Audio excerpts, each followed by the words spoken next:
listening to the Hey, MFM. See you on the lips. Back attack, dude. Fun Fire! Hey, yo, homies. Good. Slide down the big hills. You know what I mean? On the big, nice burgundy snowboard. All right.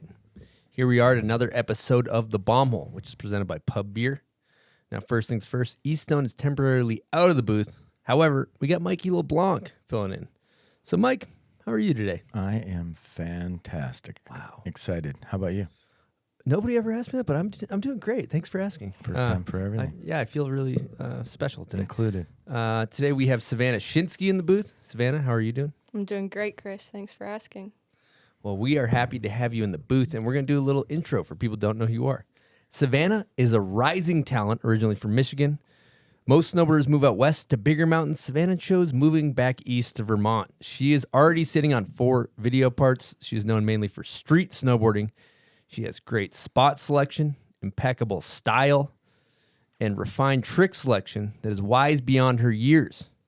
We're going to get into all of it. But, yeah, here we go. Let's just get into the show. I want to point out a trait that I noticed when you showed up. You know, most guests aren't on time. You're very punctual. So I want to say I appreciate it. Why are you a punctual person? Why are you on time? Well, basically just because I hate when people aren't punctual, so it infuriates me.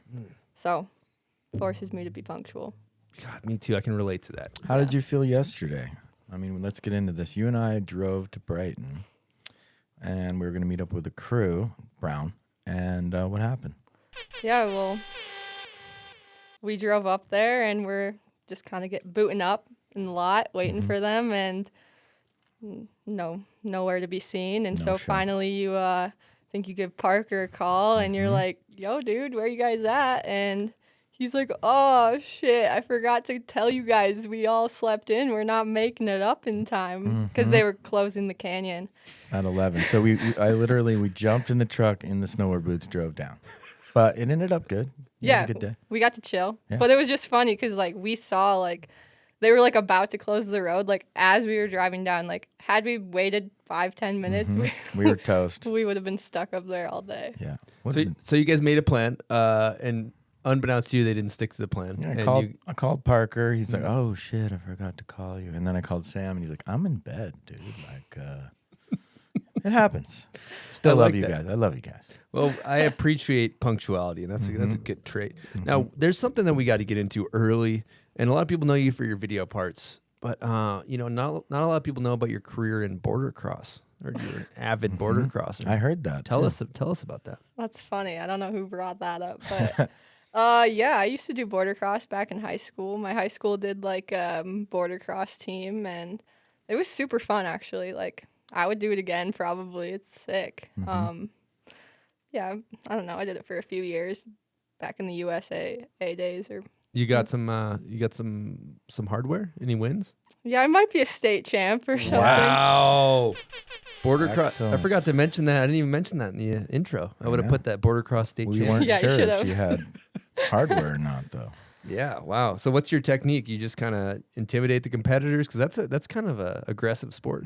It isn't aggressive. It's actually pretty scary. You're going so fast next to people. It's like throwing bows and everything.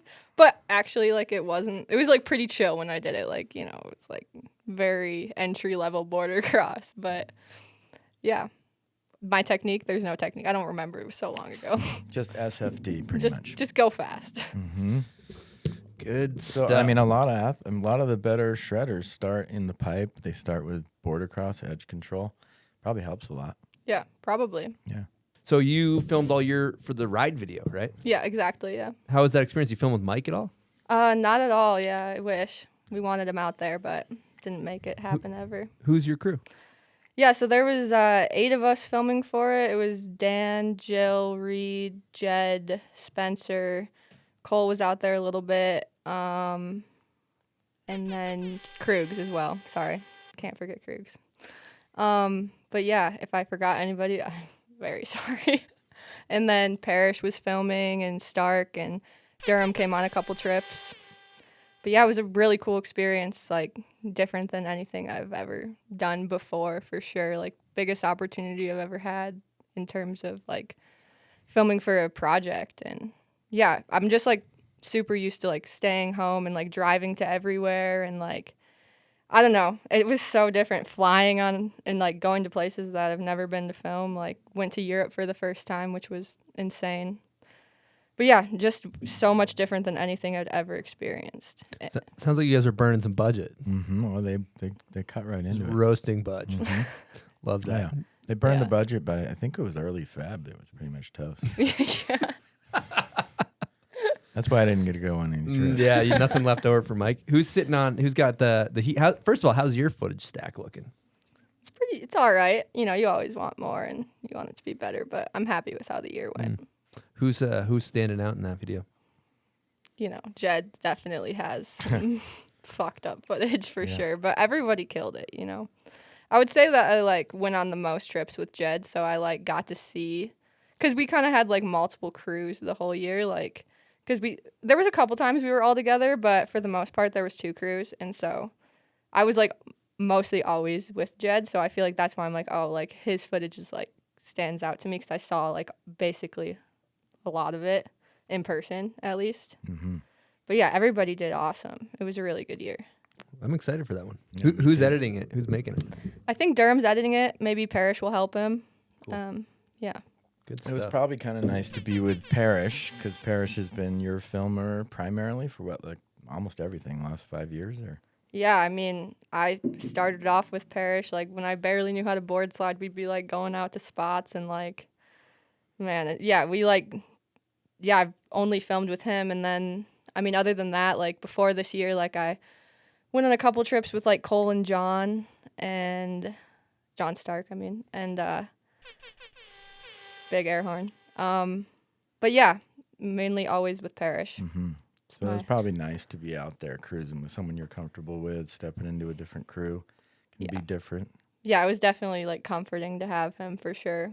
But I mean, everybody's so sick and easy to work with, so like it was nice. It was an easy transition.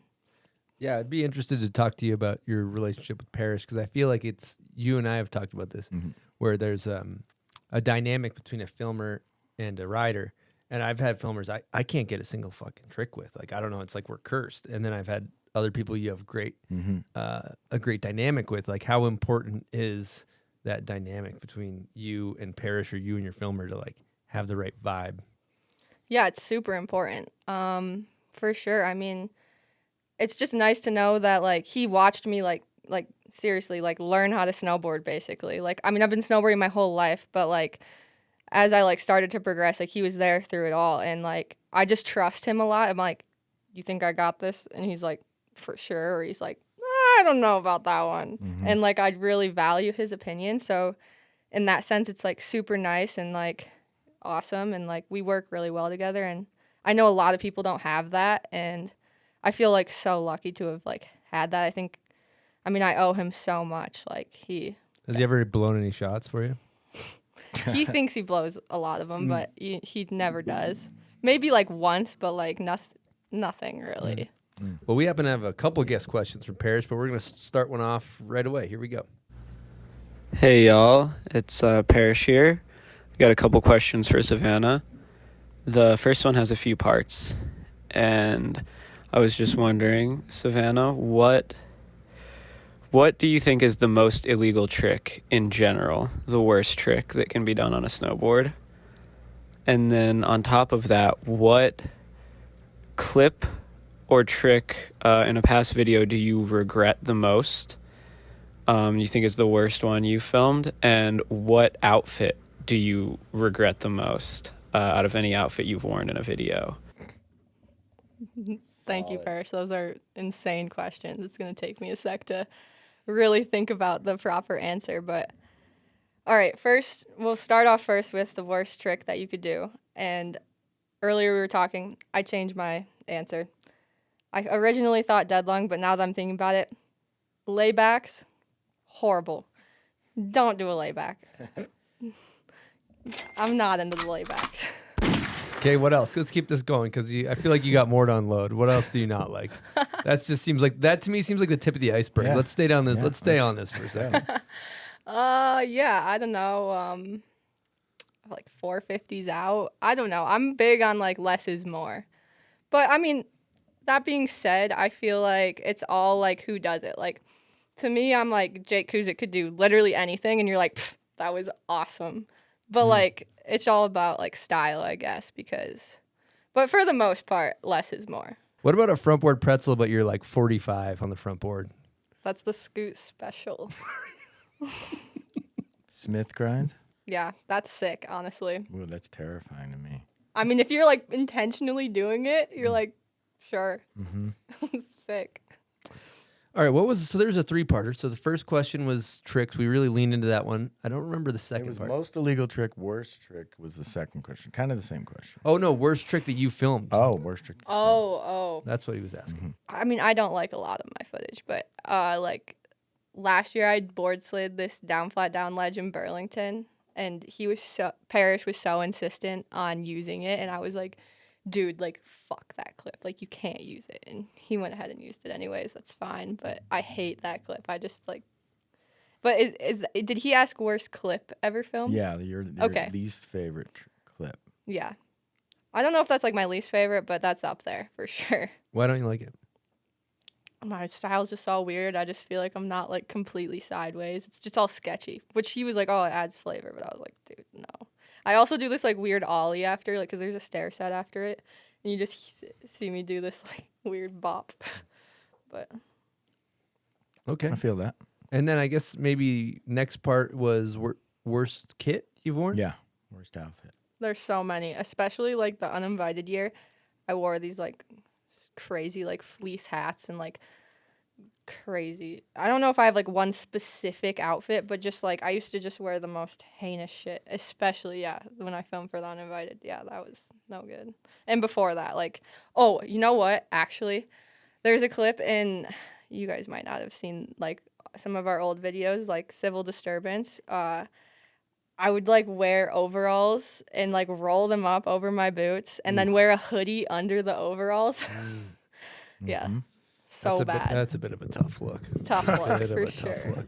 Well, let's talk about that because kits, some people, they get the package, they take what's out of the package, they put it on, and they're happy as a clam.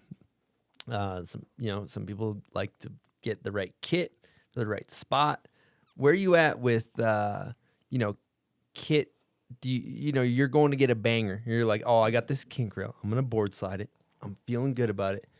What's your thought going into? Are you specific about what kit you're picking for that?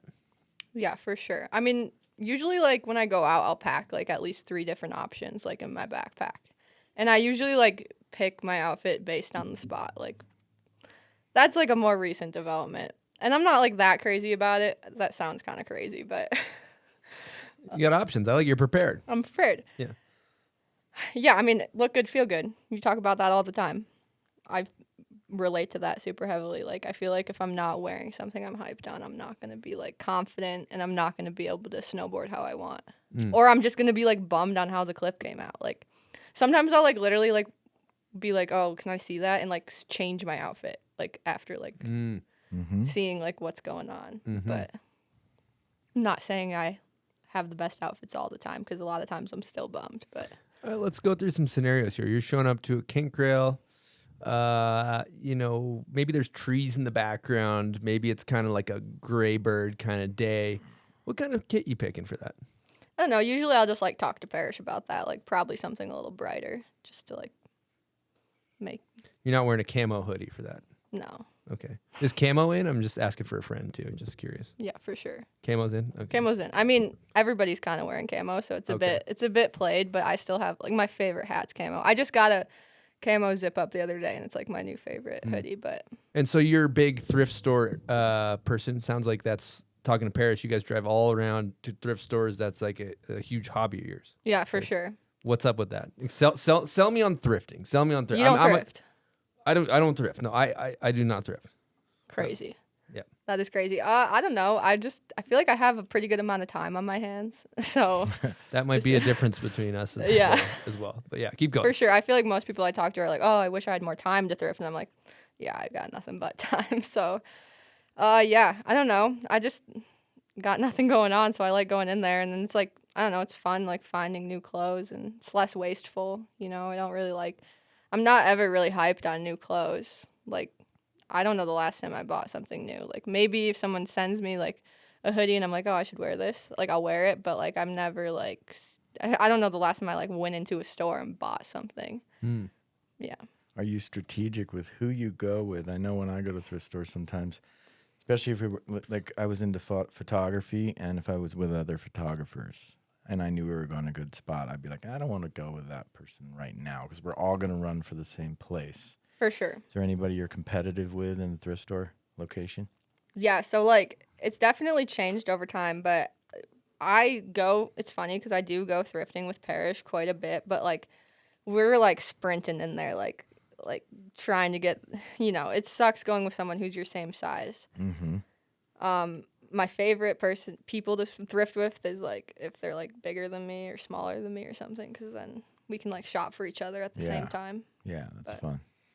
We should maybe, it'd be good if we had more time, we could do a thrift store tutorial. We should. With Savannah, where she could kind of walk us boomers through. I mean, you know what you're doing, but I'm lost in it. I bring things to the thrift store. But I'm not a consumer. I'm more of a post. I like going to those thrift stores now that are in between, like a Vantage here in Salt Lake. In betwixt. Yeah, and they've done the pre-selection, and then you go in and just kind of pick out the nice stuff. Yeah. And you're still feeling good. It's used, but it's selected.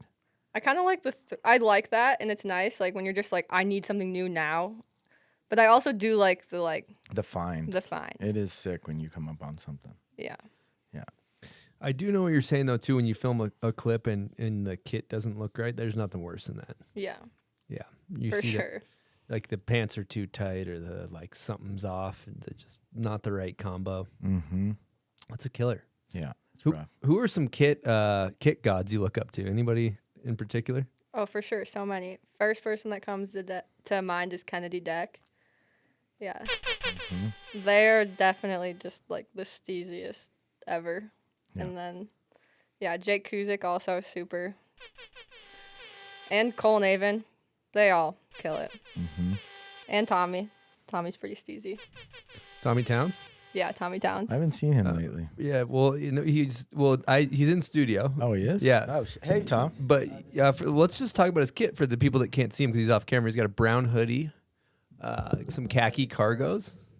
Pretty good kit. Yeah, large. I mean, UPS man vibe. Khaki cargos are probably waist 42, and in reality, he's a 30.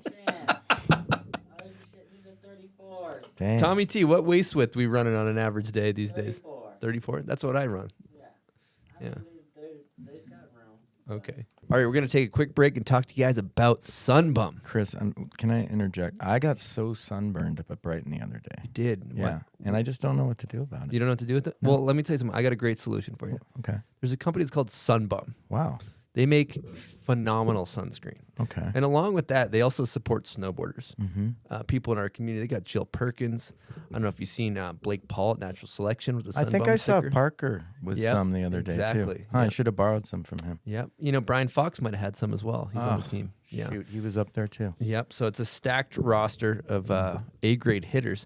And they got all kinds of great products. So, one you can keep in your pocket, Mike. Okay. It's the Mineral SPF 50 face stick. Wow. It's just like a little mini glue stick. Is it waterproof? Or? I believe it is, Mike. Okay, good. Yeah. That I fall a lot, so that's nice. Yeah, they got zinc in there. It's a phenomenal product. Now, I'm concerned because a lot of other products, they're not really cruelty-free. What's their stance? Well, the product I use is fragrance-free, hypoallergenic, vegan, cruelty-free. Okay. It's made for an easy, on-the-go, quick application, Michael. Wow, I like that. Yeah, so if you're interested in picking up some Sunbum, it's a great company. They support the show. You should support them. Head on over to your local snowboard shop, surf shop. You should be able to find it there. All right, we're going to take a quick break and talk to you guys about Bubs Naturals. We're always talking about it here at the Bomb Hole because we hammer all of their products. They recently came out with Bubs Brew. It's their coffee bean, the original blend. It's USDA organic, it's fair trade, and also it's the first ever coffee bean to be Whole30 approved. Another thing we're going to talk about today is Bubs Fountain of Youth Collagen. I actually just discovered that they made flavored collagen. Didn't know that. And I've been hammering the Fountain of Youth Collagen because it's tasty. It's a nice berry flavor.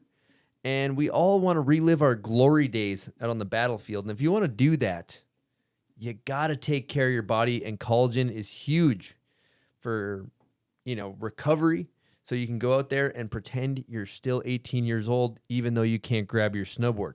So we recommend Bubs Naturals. If you head on over to their website, bubsnaturals.com, use promo code BOMBHOLE to get 20% off your order. Again, bubsnaturals.com, promo code BOMBHOLE. Get there. Well, jumping back in, Grace Warner, your friend, I was chatting with her, and she really wanted to hear about Alpine Valley. She was saying, that's where you two really spent your childhood and growing up, and just wanted to hear about your thoughts about she described it as kind of like small town, grimy. Let's hear more about it. Yeah, Alpine Valley was literally where I spent my entire childhood. Every day after school, I was sick because you could go, like, they were open till like 10 every night, and then like maybe even later on the weekends, and which was so key because a lot of kids don't have that opportunity to snowboard after school. They're like strictly only can go on weekends, and like the mountain's like super far and it's inaccessible. But yeah, growing up in Michigan, it was like so accessible. I mean, like I lived 10 minutes from Alpine, and it was just seriously ideal situation, Mm-hmm. Yeah, there was just like a few rope tows. I mean, back then the park was like not great, but like I had no idea the difference, like I was just happy to be there. Seriously, probably half the time, like not even snowboarding there. You're just like, How old are we talking when you first started snowboarding? when I first started snowboarding, I was probably like 7, maybe. My mom snowboarded. She got me like a snowboard for Christmas, and then yeah, I mean, I feel like I was hooked pretty like quickly because like as long as I can remember, I snowboarded. Like I was definitely like started like doing like USASA competitions when I was like probably like 11 or 12 or something, and yeah, just like kind of always did it. And yeah, Grace was definitely a huge influence then too. Mm-hmm. We snowboarded together as much as we could. Like we met probably when we were like 11 or 12, and we were the same age, and both just like kind of like, same like level of snowboarding, could just like maybe do a few 50-50s, maybe not even back then, like maybe on some boxes and stuff. But it was like really cool. We really like got to push each other and snowboard together all the time, and it was really special to have that for sure. I mean, I basically like lived at her house as a kid, and like we would snowboard together every day. Yeah. And Alpine actually like was so sick because not only was it like 10 minutes from my house, so it was like easy to get a ride there and like whatever, but you could literally ski in. This is like my favorite thing about it, like claim to fame about Alpine, is ski in, ski out McDonald's. Holy shit. Mm-hmm. Wow. Yeah, so I heard you used to just annihilate McDoji's back Yeah, in I the day. heard that too. yeah, for sure. Don't touch it anymore. Maybe some fries here and there, but like, yeah, for sure. I mean, it was so cheap. Like, just like my mom had this like coffee, like old coffee jar thing full of like quarters and stuff, and I would just like rummage through there, grab a bunch of quarters, like go to Alpine, just like get a McDouble or whatever. Like, that was like the daily. Hit a 50 front three after a fresh McDouble. And Yeah. call it yeah, that's fire. Exactly. Yeah. I love it. We got a guest question from another Grace. Let's serve this up. Here we go. Hey Sav, it's Grace. Hopefully you're having a good time in the booth right now. I got a question for you. Would you rather wear that pink Galaxy kit that you bought from Zoomies for the rest of your life, or share a room with Scoot for the rest of your life? I'm excited to hear your answer.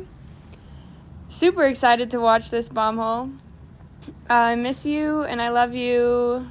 Over and out. Damn, so sick. Love you, Grace. Wow, that's a fucked up question. Both realities don't want to ever have to live, but if I'm forced to choose one. Can you describe both of these in detail so that I understand as well? Yeah, for sure. Okay, so this Galaxy kit is so fucked. Like, leather arms, right? Respect. And then, like, it's pink and purple Galaxy. And then skin tight, bright pink pants. Bought it from Zoomies. Grace was with me when I bought it. We're like, fuck yeah. Seriously, this kit is, like, so we'll have to pull up photos. Like, I'll dig something up so the viewers can see.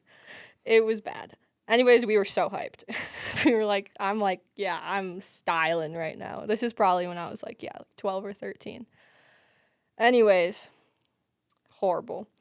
And then Scoot, I don't know, a couple years ago, like when COVID happened, I like had to move into his family's house. Like a bunch of shit like kind of led to that. But his sister, well, yeah, maybe I was like living at his house and then his sister had to come back from college. And so she like, I was living in her room. And so I was like forced to bunk up with him in his room. It's like a small ass room. It's like 2 twin beds, like all our shit's just crammed everywhere. And he's like, I mean, it's like a shithole. Like he spray painted all of the walls. He's like, you know, got like his fucking weed station everywhere. And like, it's no good. Like we were brother-sister mode completely. Like literally hated each other. Like loved each other, but like hated each other. Like worst case. So yeah. And that was like the worst time sharing a room with him. So that's a tough question Grace is asking. So we need an answer though. Yeah. I mean, probably the Galaxy Kit for sure. Wow. Okay.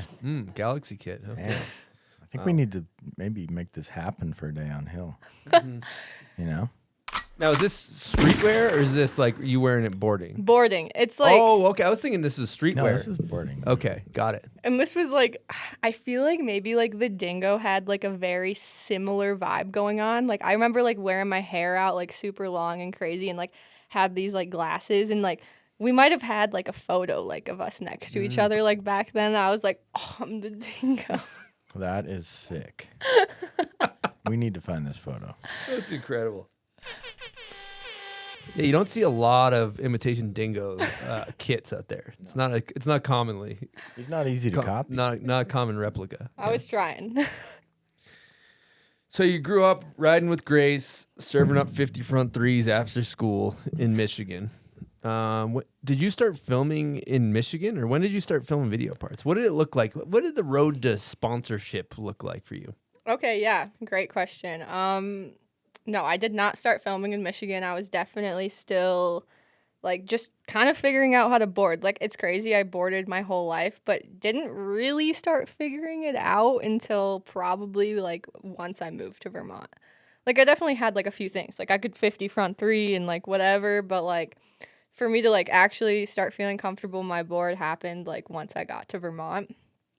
And so, yeah, I was, like, doing, like, the USASA competitions, kind of just, like, rail jam kid. Basically, like, what happened was I went out to nationals and some guy there, like, knew somebody from Michigan, like, common friends or whatever, and was like, hey, like, I run this snowboard school in Vermont, like, we need some more people. We have an open spot, like, if you want to come. And I was like, so ready to get out of Michigan. Like I wanted to like get out of there running. Like, so I was so excited for like that opportunity. And like my mom was down and he like gave us like a super good deal and was just like whatever we got to do to make it work. Like, let's just get you here. So I'm like super grateful for that. And yeah, this snowboard school was like so sick. It's like, it wasn't really like what you think of when you think of like a snowboard school. Like it wasn't like a big like building with like dorms and stuff. Like we basically just lived in a house at the bottom of Mount Snow, and it was just like me and like 6 other dudes. Like it was my junior year of high school, and like we were all around the same age, maybe a few younger, maybe a few older. And yeah, we would just kind of just, I don't know, we would walk to go snowboarding every day. There was a house mom who like cooked us dinner every night, and we'd just like go back, play skate, like do literally nothing and other than snowboard and chill. So it was like actually insane that I got that opportunity to do that. And that's how I like ended up in Vermont, basically going to this school. And yeah, that's how I met Scoot, because he was like, he didn't live at the house with us because his family lived there, but he was like a day student. And so kind of just like met him through that when he was 11 or 12. The first year that I lived there, I was still like I like did like some rev tours and was like kind of like, I was not like comfortable on jumps by any means, but I was still like being sent off of them, which was like fucked up. I don't even know how that happened.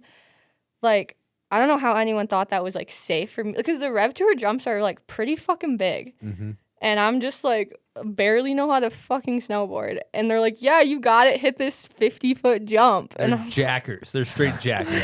and I'm like, okay, I'll just, like, straight air this massive jump. Sure. And so, like, that whole year was, like, when I really started to, like, I don't know, like, realize, like, what I was, like, more interested in. I was like, this is dangerous, for one. Like, this is not what I'm, like, I didn't have, like, the proper training. It'd be like, you're going from hitting, like, 15, 20-foot jumps to, like, yo, hit this. Your mom paid all this money for you to, like, show up at this event. Like, you got to hit this jump. And that was just, like, so anxiety-inducing and whatever. And so I think through that, I was just, like, and I just, like, didn't like competing. I was like, this is not for me. Like, it was just so much anxiety, and it, like, wasn't rewarding in the sense. I don't know. I was just, like, I became over it, basically. And I made that, like, pretty clear. And towards the end of that year, I think, is when I met Parrish and everybody, like, and I went out to maybe, like, a couple spots with them, and, like, we, like, became friends. And I don't know, I think after that year, we, like, stayed in touch over that summer. I would move back to Michigan, like Parrish and I did, and, like, Jake Gaudette and John Garut. Those are all, like, the book club homies. And so we stayed in touch a little bit over the summer, and I had plans to go back to that school, like, my senior year of high school. And so I did. I go back, and I'm, like, at the school for, like, a month maybe. And then basically I, like, get kicked out of the school. They're like, you gotta go. Basically got, like, framed for, like, smoking weed in front of Scoot. It was some crazy bullshit. But anyway, Scoot's family was like, yo, you could just, like, come live with us if you want to stay here. I was like, sick, like, perfect. And that year is when I, like, first filmed, really. So, like, my second year living in Vermont. And yeah, I mean, I was still, like, very, like, not that comfortable on my snowboard, but I would just go out with Parrish every day, and we'd, like, bring Scoot. And, like, I mean, I think of those times as, like, so fondly. Like, everything was, like, so brand new, and, like, just, like, exploring a new place. It was, like, I'd only been in Michigan my whole life, and, like, now I'm here, and, like, I have my license, and I'm, like, discovering that I, like this type of snowboarding that I really didn't even have any idea about before even moving to Vermont. I kind of, sure, I've seen, like, maybe I'd seen some street clips, but I was, like, had no idea, like, really what street snowboarding was, maybe. And yeah, that winter, like, we went out, like, a lot, like, for sure. Or it felt like a lot, at least. I mean, it's hard to, like, remember back then, but yeah, and it was so cool because there's, I don't know, I'm sure both of you have been to Vermont. There is not much infrastructure there at all. And so we could just, like, ride whatever, because it was just, like, you can just, like, hit this rock, or, like, we were just, like, kind of, like, learning what was up, and we would just hit, like, anything. And so we got to, like, literally ride all over Vermont, and, like, now we could, like, barely do that. Like, it's so tough. But back then it was so cool. I don't know. Oh, it's totally true. I grew up in going to Vermont as a kid in high school, and Mount Snow and all that stuff, and they're dog shit spots. You're talking about, like, a wooden rail, like, that's just such a piece of shit, or, like, a rock, like you said. Mm-hmm. And now it's funny, as you evolve, it's probably cool to look back, because now I mean, I don't want to put words in your mouth, but it seems like you're a bit of a spot snob, maybe, where you're, like, looking for the perfect spot. Like, you got good spots, right? You're not gonna session a piece of shit wooden rail, like, you know, like, it seems like now, you know. Yeah, probably not. So anyway, that's probably seems cool to look back.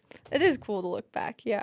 I mean, we're still, like, I mean, I get a clip in Vermont, like, actually, I don't know if I got one this year, but up until this year, like, you know, we still snowboard in Vermont, but it's, like, you're driving around for hours, and, like, you have to just accept that, like, you probably aren't going to get a clip today, but if we do, cool. And that's, like, what the biggest difference. I feel like earlier you were like, oh, like, how was this year for you? And it's like, we like would go and post up in cities where there's a shitload of spots. Like up until this year, like I'm just driving around and like maybe we're gonna get a clip, but probably we're just gonna like drink coffee and listen to music and like drive around all day and like and end up in like the middle of nowhere and have to drive back like 3 hours home because you didn't realize how far you drove away. Mm-hmm. That's a really cool process to talk about, just kind of driving, doing everything by where you drive. Mike, do you want to pick up on this? Because I know you talked to Paris a while Yeah. back. I mean, Paris was saying this, and I found it really interesting how you guys basically, you know, when I've been flying into, we would fly, see where it was going to snow, we'd fly into a spot. You guys are working on zero budget. You just have your cars, and you're just driving, you know, might get 4 inches 5 hours away, and you're getting in your car, truck, and driving there. And that's what's going down. Yeah, exactly. Yeah. How much snow do you need for a good street trip? Not that much. I mean, obviously the more the merrier, but like I feel like a lot of times you got like less than 6 inches on the ground, you can make it work. Mm-hmm. But like obviously you want like more than that, like a foot's dope. But that's never the case, or like sometimes, but barely ever. So Parrish told me about this big old truck he used to drive around. He said it was kind of like almost such an iconic piece of the crew. Like everybody hung out in it, smoked weed in it, kicked it. What kind of truck was that? And did it have a name or? Yeah, it was a Dodge Ram 1500, 2007. It was sick. It was like huge, like 4 doors. Like you could fit like 6 of the homies in it, and then like we just throw everything in the back. And it was like a total piece of shit for sure. It was like so bad on gas mileage, but like yeah, a lot of memories in that thing, and like it was sad to like see it go. Mm-hmm. But it didn't have a name. Crazy. I wish it did, but yeah, it was very essential to like that point in time in like our lives. Like we like need, and it's funny because like Parrish didn't drive like this whole time, so I'm just like total like capped, like you know, like I'm driving everywhere all the time, like picking his ass up, dropping him off, all that. I think it's so cool. You guys just drove everywhere and like all over. And he said you guys would sometimes even get home from a spot and just hang out in the truck for like 3 hours and just talk shit. Yeah, for sure. It was like a tree house, basically. Yeah, Like, yeah, that's sick. I love that. yeah. I got another guest question for Paris that pertains to what we're talking about. Here we go. Hey, Parrish here again. I thought it would also be really funny, Savannah, if you told the story about the first time we went to Quebec when you pulled out in front of someone's car and you completely totaled this guy's car and he didn't speak any English and we were smoking weed in the car and yeah, I don't know. It was just, we made it out of what seemed like a nightmare situation completely unscathed. That one was pretty crazy. So probably a funny story to tell. Hilarious story. Yeah, so yeah, first time we went to Quebec, like definitely it was like my first time out of the country and driving this like big truck to Quebec City. And actually I think we were in Sherbrooke when this happened, but regardless, yeah, we're like just like lit a spliff and like blasting back that ass up. Like, Great song. Great song. and all my friends like joke all the time. They're like, Savannah, like you gotta stop, like turn the music down, like you like stop paying attention to what you're doing when you're driving, when you're like listening to music. Like I just like, they think I just get like so invested in like jamming. And so basically, yeah, like smoking a spliff, blasting back that ass up, and I just like pull out of our Airbnb like right into this car, like total the car. And I'm just like, fuck. Like, what the fuck? Like, I'm in Canada smoking weed and just totaled this person's car. Wow. And so, yeah, I'm just like, fuck, like, whatever, like, put the spliff out, like, try and, like, gather myself, pull over. And then I go up to the person, I'm like, oh my God, I'm so sorry, like, whatever. And they just don't speak any English, and I'm like, fuck. So I'm, like, trying to, like, Google Translate, like, what can I do, or, like, whatever. And we just sat there, whatever. Like, the police came and, like, I don't know, like, she was just, like, took down my information, I think, like, nothing really like happened from it. Like I was expecting to like get a ticket or something, but literally like never got anything in the mail. Like I didn't get in any trouble whatsoever. And the truck was like essentially fine. Like I just duct taped the light back on, and I just had like my front light like just duct taped on there for like literally a year. And it was chill, but like that was pretty funny. It's amazing. That is it. Would you say? I would say that's kind of Juvenile's fault for creating that such a great song. Could have been Juvenile. It's kind of Juvenile's like back that ass up. It's a hit. Yeah, for sure. It's kind of his fault. That's the way I see it. Yeah, I see it that way too. He probably got the check. He probably had to write the check. Yeah, they probably forwarded it to Juvenile or one of the Cash Money millionaires at least. Okay. Question: have you ever hit a smelling salt? No, never. Let's hit one. What do you think, Mike? Hand him over. Let's go. All right, let's go. Here, all you do is you squeeze it, and you give it a little whiff, and it'll wake you right up. And all right. You want one, Tom? Yeah. Tommy's doing This a is a smelling salt left-handed with throw. us. It's These pretty are good. great. All right, start it off, Savannah. Just like pinch the middle of it, and it'll turn red, and then just ease it up to your nose. Do you do the red part at Yeah, your you nose? just take a big Yeah, whiff. just the whole red thing. goes to your nose. All of it, yeah. Oh, she went in. Oh, how's this batch? Is it This a good is batch? a strong batch. Yeah. Oh, Tommy. What the hell? Tommy's having a mild seizure. Looks Tommy's like. legs just flew off the Yeah. floor. Let's be honest. Oh, I'm crying. Oh, wow. This is a strong Oh, batch. it is a strong batch. Oh my God. Round two, you like want more, you go back in. You're like, It's nice. You can hold it to one side or the other and kind of hit one nostril. holy shit. Run through a wall smelling salts. That's pretty fun. Only available at bombhole.com. Bombhole.com. We might be sold yeah. out currently, but might as well check it out. Oh, our showrunner Julian's back there smacking salts too for the people that can't see. Yeah. Tommy, how was your salt experience? You have to speak loud. It made me cry. He loved it Wiping that my much. Tears for I'm off the camera, but yeah. He's wiping his tears. Tears of joy, that is. You know, Mikey, he talked to Stark about your experience, and I think this is kind of some cool stuff to talk about. His quote was, "She's a video part curator, kind of young to understand already, but very grown up approach, kind of an old soul in a young person's body." So I'm kind of curious, with the way you approach video parts. I know you're talking about kind of sharpening your teeth with not the best spots, but I'm curious, like, who are your mentors? Who did you study? Where did you learn your approach to filming video parts? That's a great question. That's very nice of Stark to say. Thank you. Yeah. It's hard for me because I feel like I didn't even I started riding spots before I'd even watched many videos. It was just oh, we're going snowboarding, and maybe I'd seen a few, but that's once I started riding spots, that's when I started watching videos basically. And I definitely think Parrish showed me a lot of videos. And yeah, I would say big inspirations were definitely Cole and Cole Navin. Yeah, For Cole the Navin. layman's. And I think just watching all the Vans videos really is what inspires me, and or even from the start, because I mean, we're talking this is only 4 or 5 years ago. 5 years ago, this is so my inspiration is pretty from recent videos even, you know what I mean? Mm-hmm. And so yeah, just most of the Vans videos, Jake Kuzik, and I guess also watching Derek Lever and Tommy Gesme, and yeah, big air horns. Mm-hmm. But what was was there a question? I guess that was kind of mentors and who you looked up to. Those are you kind of answered it right there. Yeah. Yeah. And then we never really got to, I kind of interrupted your road to, how did you get sponsored? Okay, yeah. So Sponsorship basically, deals.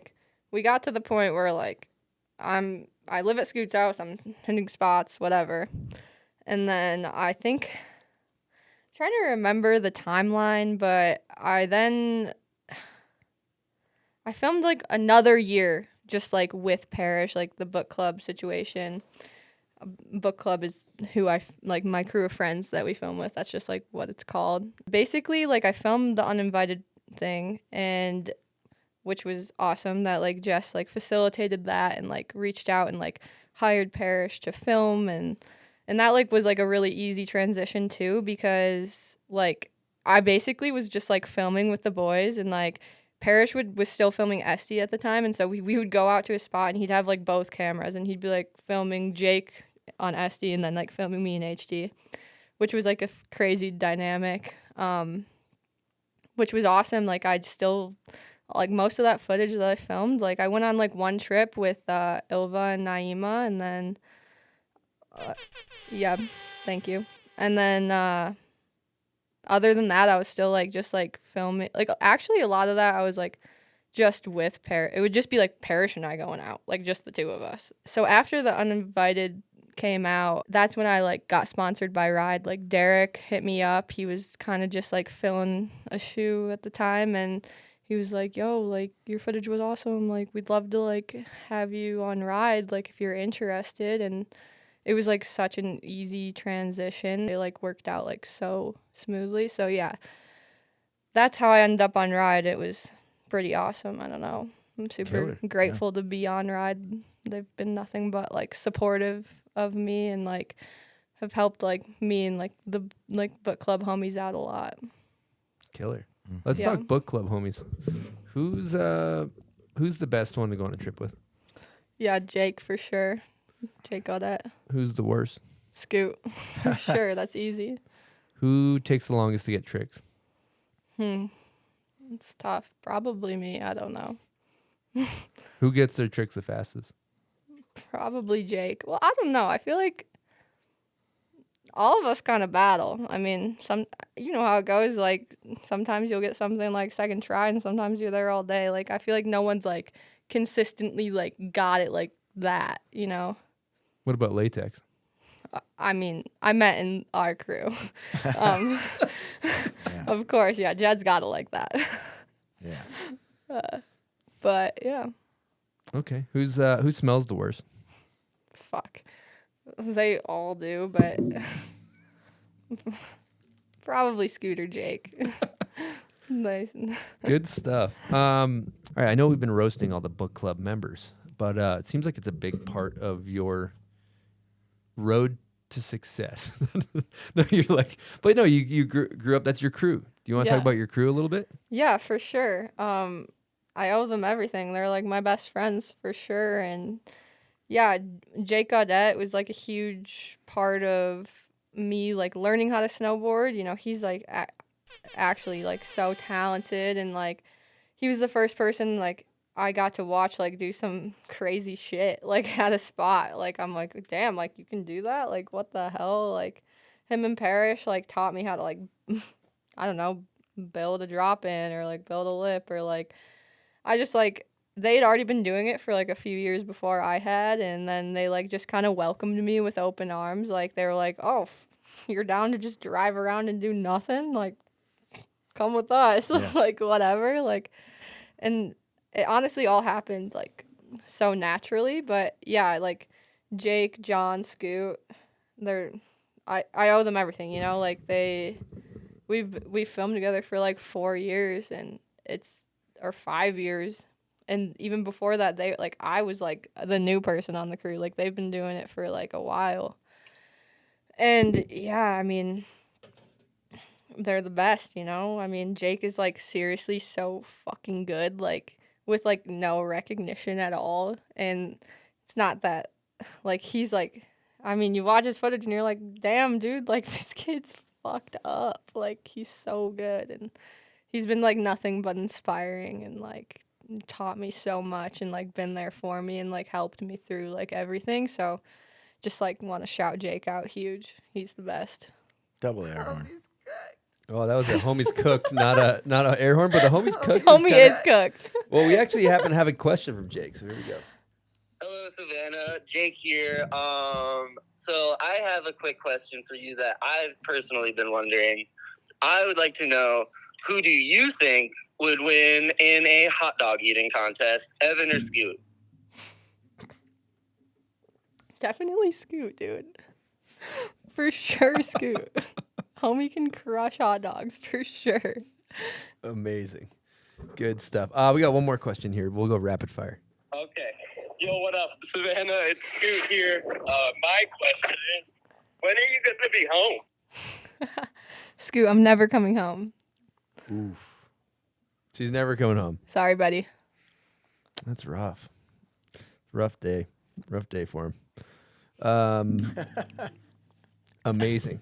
Well, okay. You know, in your torment minute interview, you brought up, you know, I think sounds like from what I hear talking to everybody, you've had a bit of a rougher childhood than most, and you know, just kind of wanted to extend the opportunity if you wanted to share about that or where you're at with that. Yeah, I definitely did have like a pretty broken home growing up. A lot of stuff went on, but I don't know. I don't think like I'm not like ready to talk about that, but at some point in the future, like I definitely like would like to share my story, and I think it's important to do that, but I just don't think like right now in this time and space is like the place to do it. Respect. Cool. That's amazing. Yeah, we love that. That is so cool. And appreciate you sharing that. Well, we got a whole slew of guest questions here. So yeah. Let's hit another one. Let's go John Stark on him. We got a John Stark guest question. Here we go. Hey, Chris and Eastone. So my question for Savannah is, so back when Kuzik was on the show, and I'm paraphrasing this, he brought up the point about being selective when filming a video part, and it's as much as what you choose not to film on as much as what you do choose to film on. So, Savannah, my question is, how much does aesthetic play into your spot selection? Thanks, guys. Thank you, John. Yeah, aesthetics huge. I mean, I'm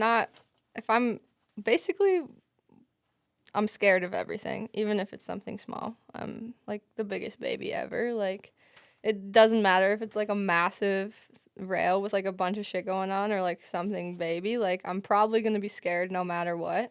Like, for me, when I'm watching a video, like, I'll like think like it doesn't matter, like, as long as it like looks cool. Like, I don't give a fuck if it's like super gnarly or something. If you're like, if the spot's sick and you look good doing it, like, that's like what's important to me, and that's like the stuff that stands out to me the most. And I think like, yeah, like, for example, like, I don't know, like I've always like, I've already mentioned the Vans videos a lot, but like, I don't know, like, obviously there's super gnarly stuff in there, but like everything just like looks good in those videos, like no matter what. And yeah, aesthetic of a spot is super important to me, I guess. I mean, I'm not gonna like be willing to like hurt myself on something if I don't think it's gonna look good. Mm-hmm. So. And it's working out for you. Yeah. I'm a fan of watching your snowboarding and that mentality. Stick with it. It's great. Thank you. I think, you know, for the listeners that maybe aren't as deep in snowboarding and understand the what you're talking about too, I think it's interesting thinking about, you know, you might take, for example, somebody might want to do, you take a rail, or somebody might want to heave, like, you can they're like, technically they can front 270 it, but they like heave the front 270 where they like force it up there and maybe put it in 45 and like come off not square. And they did a 270, which maybe is technically harder, but kind of what you're saying is like what I see with your riding is like you're not forcing a 270 on the rail. You're doing like a nice board slide down a kink rail that's between the bindings. You do it till you get it right. You know, there's no tricks in your part where you're like, I think she came off early. You know, and most people, as they're sharpening their teeth, they're kind of settling for dog shit clips. Like when you're like, can we use this? I think it's good enough. But you have that kind of veteran mentality where you do things and you do them right. And I want to commend you for that. Thank you so much, Chris. Yeah, I mean, what comes to mind when you like talk about this is like, I don't know, I was filming a line with Parrish like a couple weeks ago, and it was like really hard for him to film. Like he was like, it was like, I kept spraying the lens and like whatever. Theoretically, the spot was like perfect scenario, down rail into a mellow kink rail, and like could have done something harder, but it's just like, in order to make it look good, like I needed to like be able to try it and get it every time, so that way Parrish could film it well. And at the end of the day, it's like working with a filmer. It's like, okay, like what do you think about this? Like, is this good? Does this work for you? And I think that that's like super important to like, we were talking about like relationships with filmers, and it's just like, if Parrish doesn't think it's gonna look good, I'm not gonna fucking do it, because he knows if he's gonna be able to film it well. Like, I'm not gonna be like, no, we have to do this. If he doesn't think it's gonna film well, it's like, I don't know, it's like not worth it. Like, and we can like communicate that, and like I feel like that's super important to like be able to have that relationship with somebody, I guess. Yeah, it's a special relationship. I've had that with a few photographers, and a lot of times they've talked me into doing different tricks. Does that ever happen to you? Yeah, for sure. But like it's frustrating when you're like, fuck, I want to do this, but he's like, I can't film it. Like, I can't do it. Like, this isn't gonna work. And it's like, that's important to like recognize. And I'm like, I'd rather like be able to like have us both be happy, because at the end of the day, and that's what it comes down to with like refining like what you want to do on a spa or whatever. And it's just like, I want to do something that like I can probably do multiple times, so we can get multiple, like, because a lot of times it's like Parrish is filming, if he wants to get fisheye and long lens, I'm gonna have to do it twice or something, or like get a photo or whatever. It's like you kind of want to be able to like do it and do it well, and not just do some like sketchy ass shit that you're gonna just barely get away with. Like, it's gonna come out way better if you can like take your time, and like the filmer and the photographer can be like happy with what they got. Because at the end of the day, it's like, even if you did it well, like if it's not documented well, it's not gonna like be perceived well. Like, it's not gonna translate. Wise words. Talent too. I mean, I don't know. I mean, I was just used to doing it once. I don't know about you, Chris. I think the French Canadians came in and fucked everything up. They for that. screwed it They up. were the ones that are like doing the trick 7 times in a row. That's true. They changed they raised the bar, That unfortunately. was before my time, or after my time. But what I think is cool to talk about with Parrish, you know, he was really honing in on the fact that, you know, the balance. We always talk about this, but kind of creating art versus a sport, right? You know, some people are doing the Olympics and they're like training into airbags, and it's like one side of snowboarding. It's fucking kind of a sport. Whereas you know, he was telling me you guys have like intention of like sitting down before the winter and what you want your video part to look like. I kind of want to hear you speak on that. Yeah, for sure. I mean, of course, like I want to like push myself to be like the best snowboarder that I can be, but at the end of the day, like my favorite videos when I watch videos and whatever is like, I want to feel something. Like, I want to like have, if a video doesn't make me feel something, I'm probably not going to like rewatch it a million times. I want to be like, snowboarding to me is like emotional, and I want to feel the emotions that were like put into this project. And like, and a great example of this is Living Room.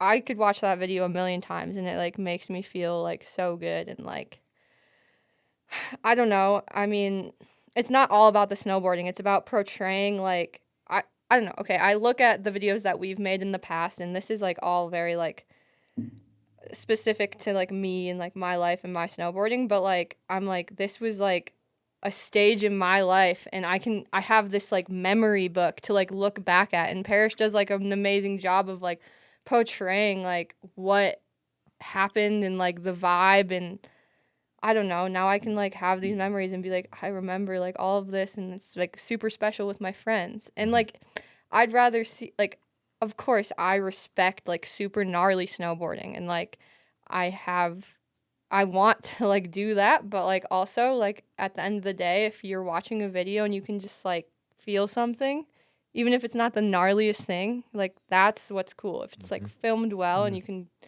feel the vibe, like that's what is the best. I agree 100%.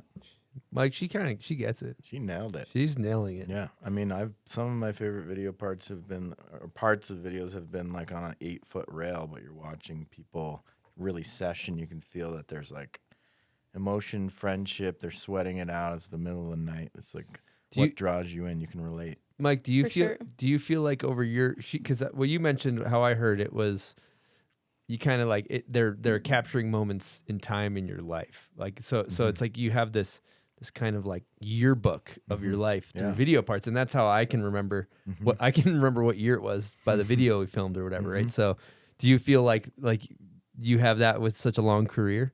Yeah, I mean, yeah, I look back at even people that are gone, and you look back and you're like, wow, this is something I can look back and remember.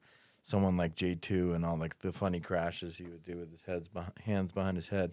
You remember those moments and just dying laughing. It's this visual thing, but it creates that emotion. It takes you right back to that place. So I love it. Yeah, totally. Yeah. They all mean different things for everybody. That's what was kind of coming to mind was randomly. As you were talking about that, feeling something. I filmed this part with John Stark for the snowboard video years ago called Pepper, and he edited my song to. I think the band was called Autolux, but the chorus was like, "I change my head and my friends don't call me." And it was the first year that I was sober.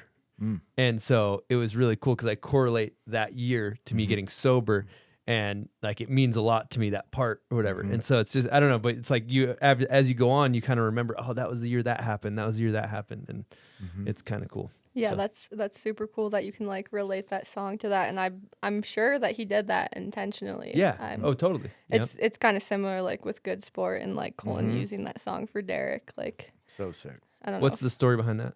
Well, I don't know. Like the song is like "We Want You to Stay," and it's like all about like kind of like we really like want you here, dude, or whatever. And I mean, I'm not gonna speak for them, but if I were to like deduce like what the meaning was, is like they want Derek to like stay snowboarding and they like care about him, and like just I'm not even like really like don't know those dudes that well, but just even like watching that, like I picked up on that. Like it's like, and I'm sure like obviously was intentional, but that's one of the most emotional videos I've seen in a long time too. So I think of that movie a lot. Yeah. And that one makes you feel something, like you said. Big time. yeah.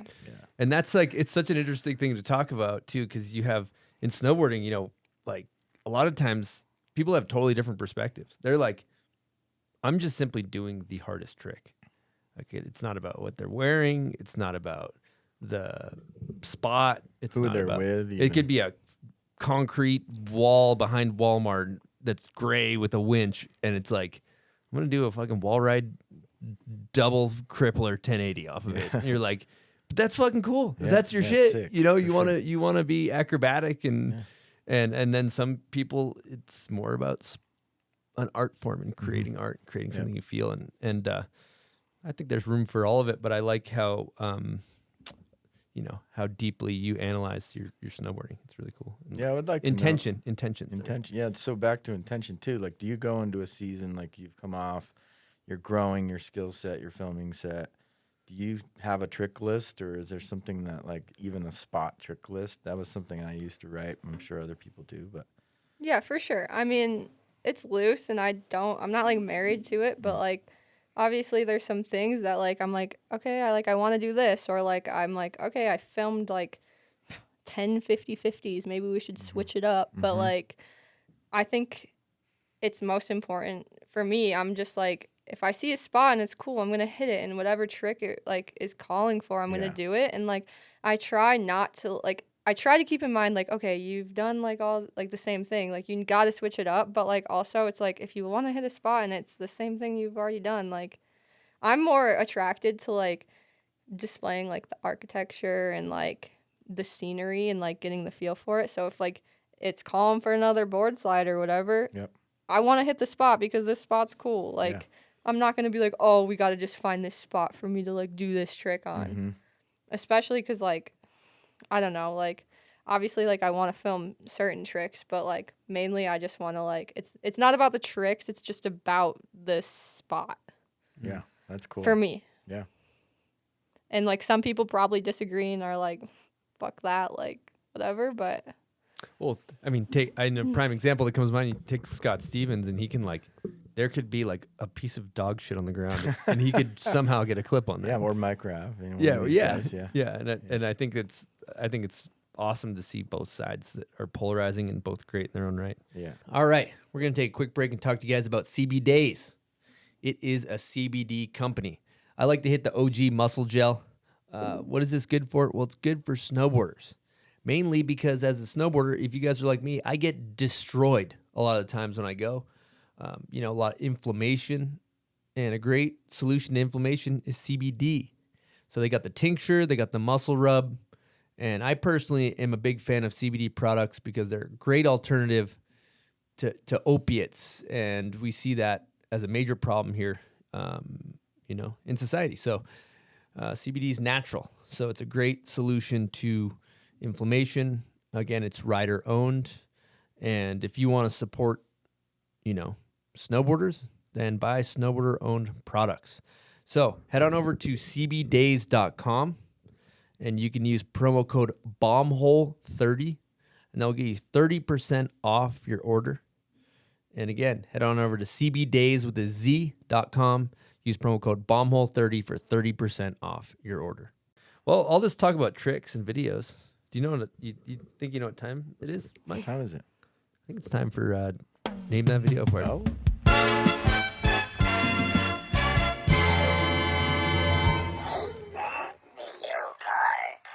All right. Name That Video Part is presented by Book Club. Did you know that, Mike? I did, and they are a magnificent crew out of the East Coast. Tell me a little more. What do you know, though? Well, all of their videos are filmed on the East Coast, Okay. so they're not soft like all the West Coasters, like myself and yourself. We moved out west. We We became fly into their turf, and they've beat us to all these spots. soft. It's kind of like we flew there, they grew there scenario. Yeah, I love exactly.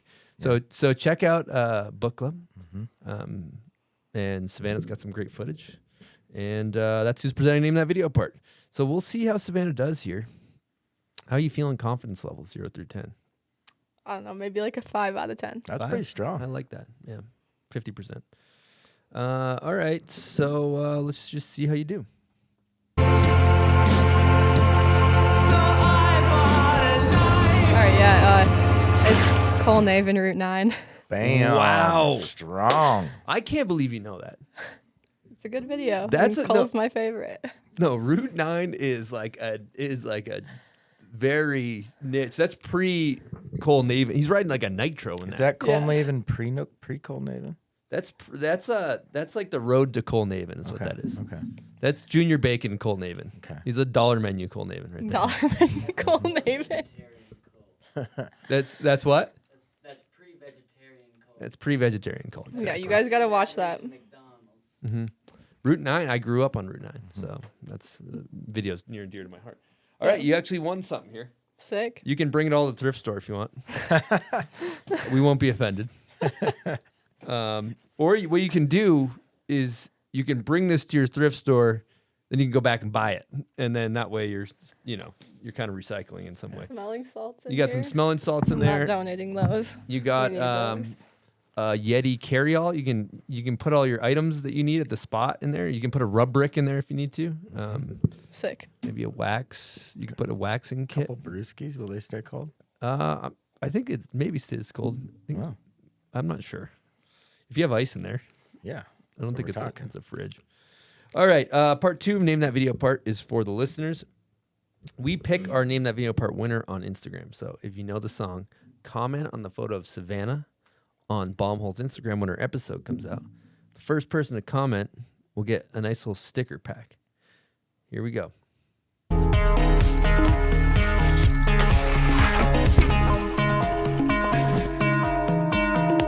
Yes. All right. Thank you guys for playing Name That Video Part. Presented by Book Club.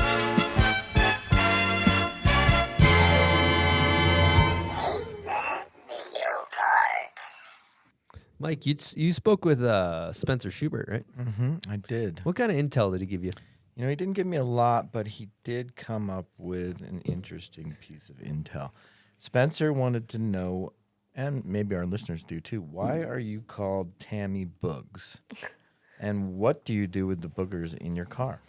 Great question. I'm called Tammy Boogs because Stark is crazy and just knows how to come up with like crazy nicknames. But basically, I pick my nose like everybody else does. Everybody does. And back when I had the truck, the Dodge, I would put them like on the side of the seat a lot.